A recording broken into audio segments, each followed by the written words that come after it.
MotionRec from Japanese indie publisher Playism and developer Handsome is one of those gems. Quietly inventive, beautifully executed, and deeply rooted in what makes the indie space so exciting.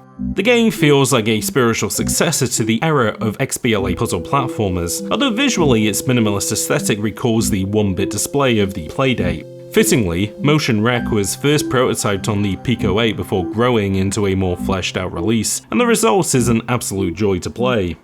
At the heart of MotionRec is a deceptively simple idea. You can record a few seconds of your robot character's movement, then replay that recording anywhere in the world. Say you record yourself jumping up a vertical series of platforms, you can now deploy that movement later to instantly climb to the same heights, but you might just record a dash across solid ground and use that to cross a wide gap elsewhere.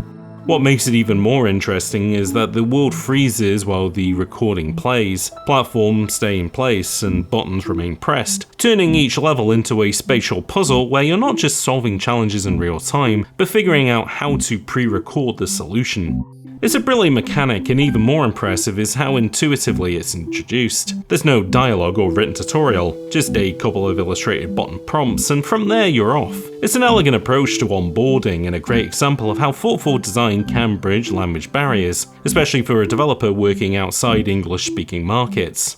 Of all the demos I played, MotionRec might be the one that stuck with me the most. It captures the spirit of games like Braid or The Misadventures of PB Winterbottom, titles that use simple time-bending concepts to explore complex interactions, but wraps it in a visually striking style that feels uniquely current. It's sleek, inventive, and confident in its minimalism. I played it on Steam Deck, and it's a great fit for the platform. Like Celeste, it's the kind of game you can dip in and out of throughout the day, returning with fresh ideas for puzzles that stumped you earlier, and the stark black and white visuals look fantastic on an OLED screen. The deep blacks are truly black, and the white outlines practically glow.